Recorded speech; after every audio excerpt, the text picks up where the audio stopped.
మోజ్ account కి KYC verification చేసుకోవడం ఎలాగా, అసలు కేవైసీ అంటే ఏంటి, దాన్ని ఎందుకు చేసుకోవాలి అనేది కూడా ఇక్కడ మీకు నేను క్లియర్ గా చూపిస్తాను. ఇప్పుడు ఇక్కడ నాకు కొన్ని మీన్స్ అయితే ఉన్నాయి. దాన్ని రిడీమ్ చేయడానికి రిడీమ్ మీద క్లిక్ చేస్తే చూడండి కేవైసీ పెండింగ్ ఉంది అని మనకైతే చెప్తుంది. అంటే ఈ కేవైసీ మనం వెరిఫికేషన్ అనేది చేసుకోకుండా మనము మోజ్ అకౌంట్ లో ఈఎర్నింగ్స్ ఎన్ని చేసుకున్నా కూడా మనం విత్డ్రా అనేది చేసుకోలేము. ఎందుకనంటే మన బ్యాంక్ డీటెయిల్స్ కూడా యాడ్ అవ్వవు. బ్యాంక్ డీటెయిల్స్ యాడ్ అవ్వవు అని అంటే మనం దేనికి రిడీమ్ చేస్తాము, చేసే అవకాశం అనేది ఉండదు. కాబట్టి ఇదంతా కూడా లింకప్ దేనికి ఏంటంటే ఇక్కడ కేవైసీ దగ్గర మనకైతే లింకప్ అయి ఉంటుంది. కాబట్టి ఇప్పుడు మోజ్ అకౌంట్ కేవైసీ ఎలా వెరిఫికేషన్ చేసుకోవాలి, ఇక్కడ మనల్ని ఏమేమి డీటెయిల్స్ అడుగుతుంది ఏంటి అనేది అయితే పూర్తి డీటెయిల్స్ అయితే మనం ఈ వీడియోలో క్లియర్ గా చూసుకున్నాము. సో వీడియో చూసే వాళ్ళు ఇంత కష్టపడి తీస్తుంది మన కోసం అని మీకు కనుక ఖచ్చితంగా అనిపిస్తే వీడియోని లైక్ చేయడము, మీకు తెలిసిన వాళ్ళకి ఈ వీడియోని, అవసరమయ్యే వాళ్ళకి ఈ వీడియోని షేర్ చేయడం అయితే అస్సలు మర్చిపోకండి.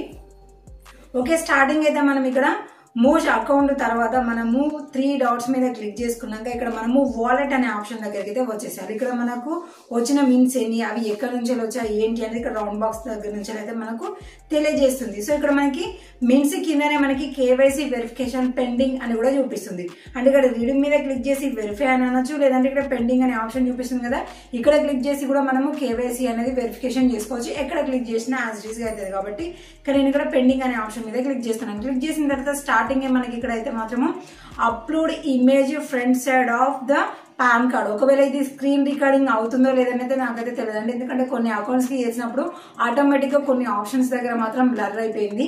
సో ఇది మీకు కనిపిస్తే ఓకే, కనిపించలేదు అంటే మాత్రము pan card front side photo అయితే మాత్రం కంపల్సరీగా మనకి కావాల్సి ఉంటుంది. కాబట్టి దానికంటే ముందే మీరు ఫోన్ లో క్లియర్ గా మీ పాన్ కార్డ్ అకౌంట్ అనేది ఫోటో తీసుకొని పెట్టుకోండి. ఎవరిది తీసుకోవాలి, మీరు ఎవరి బ్యాంక్ డీటెయిల్స్ అయితే యాడ్ చేద్దాం అనుకుంటున్నారో ఆ పర్సన్ మాత్రమే ఉండాలి. పాన్ కార్డ్ ఒకరిది, బ్యాంక్ డీటెయిల్స్ ఒకరివి ఉండడానికి అయితే మాత్రం ఛాన్స్ అనేది లేదు. కాబట్టి ఇక్కడ నేను ఏం చేయాలి, దీని మీద క్లిక్ చేసుకుంటే ఆటోమేటిక్గా నా గ్యాలరీ అనేది నాకు ఓపెన్ అయిపోతుంది.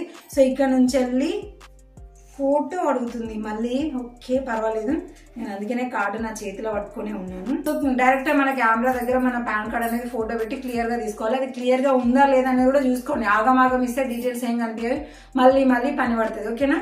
సో దాని తర్వాత ఇక్కడ మన పాన్ కార్డ్ నెంబర్ అడుగుతుంది. అంటే యాజ్ ఇట్ ఈస్ గా ఇప్పుడు మన దగ్గర ఎలాగో మన పాన్ కార్డ్ ఉంది కాబట్టి ఈ నెంబర్ అనేది మనం ఎంటర్ చేయాలి. అలాగే pan card as per name, అంటే మన పాన్ కార్డు ఎవరి పేరు మీద అయితే ఉందో వాళ్ళ పూర్తి పేరు అనేది ఎంటర్ చేయాలి. అలాగే date of birth. Date of birth అంటే అకౌంట్ క్రియేట్ చేసేటప్పుడు ఏదైతే ఉంటుందో అది కాదండి.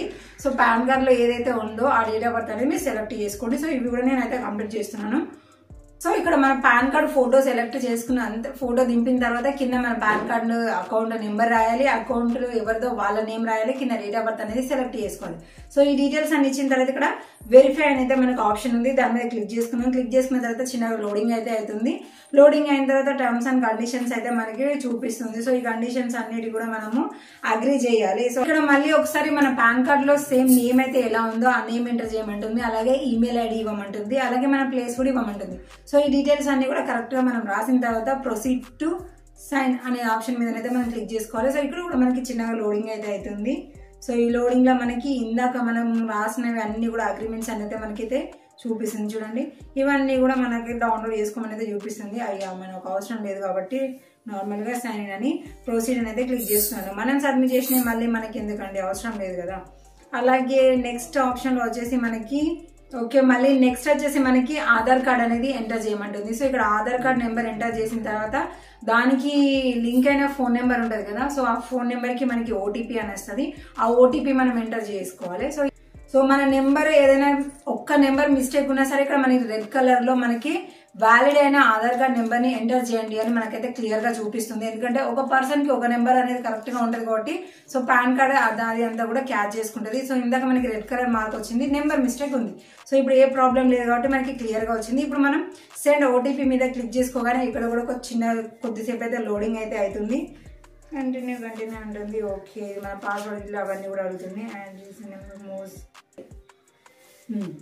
సో మీ ఆధార్ కార్డుకి మీరు ఇచ్చిన ఫోన్ నెంబర్ అనేది మీరు చెక్ చేసుకున్నారంటే దానికి ఓటీపీ వస్తుంది. ఓటీపీ ఎంటర్ చేసిన తర్వాత వెరిఫై అనండి. ఒకవేళ మీకు రాలేదు అంటే మీరు మళ్ళీ ఒకసారి రీసెంట్ ఓటీపీ అనేది కూడా మీరు క్లిక్ అయితే చేసుకోవచ్చు. నాకు కరెక్ట్ గా వచ్చింది కాబట్టి నేను డైరెక్ట్ వెరిఫై సో కరెక్ట్గా మీరు ఓటీపీ ఎంటర్ చేసుకుంటే కూడా మనకి బ్లూ కలర్ లో ఉంటుంది. ఓటీపీ దగ్గర కూడా మనకి ఏదైనా రాంగ్ వచ్చిందంటే ఈ బ్లూ కలర్ అంతా కూడా మనకి రెడ్ కలర్ లో కనిపిస్తుంది. అక్కడ మీరు క్యాచ్ చేసుకోవాలి. ఓకే, మనం ఏదో రాంగ్ గా డీటెయిల్స్ ఇచ్చినాం అనేది అయితే చెక్ చేసుకోండి. ఇప్పుడు మనం వెరిఫై ఓటీపీ అనగానే ఇక్కడ కూడా మళ్ళీ స్మాల్ గా లోడింగ్ అని అయితే అవుతుంది. ఎక్కడ కూడా కంగారు అయితే పడద్దు. మళ్ళీ మిస్టేక్ ఏంటంటే కొన్ని రోజులు మనకి ఛాన్స్ లేకుండా ఉంచుతాయి కాబట్టి మనకు సంపాదన అంతా కూడా మనకు తీసుకోవడానికి ఛాన్స్ లేకుండా ఉంటుంది. కాబట్టి కొంచెం నిదానంగా ఉండండి. దాని తర్వాత మనకి సక్సెస్ఫుల్ అని అయితే చూపిస్తుంది. ఈ పేపర్ అంతా కూడా డౌన్లోడ్ చేసుకోమని అయితే మనకి చూపిస్తుంది. సో ఇదంతా కూడా మనకి అయితే అవసరం లేదని నాకు అనిపిస్తుంది. మరి ఇక్కడ క్లోజ్ డౌన్లోడ్ నవ్వు తప్ప ఏం లేదు కాబట్టి నేను డైరెక్ట్ క్లోజ్ అనేది అనేస్తున్నాను. ఓకే, అయిపోయింది. చూడండి, కేవైసీ వెరిఫికేషన్ అనేది కంప్లీట్ గా మనకి సక్సెస్ అయిపోయింది. ఇప్పుడు ఇందాక మనకి ఏమైంది, పెండింగ్ అని ఉంది. ఇప్పుడు మనకి అలాంటి ప్రాబ్లం ఏం లేదు. ఇప్పుడు రీడింగ్ మీద క్లిక్ చేసుకుంటే మనకి ఓకే, సో మనకి పర్టికులర్ గా మీన్స్ ఇన్ని ఉంటేనే మనకి రీడింగ్ చేసుకునే ఆప్షన్ అనేది ఉంటుంది కదా, అది మాత్రమే మనకి చూపిస్తుంది. ఇక మనకి ప్రాబ్లం అనేది వేరే ఏది కూడా లేనే లేదు.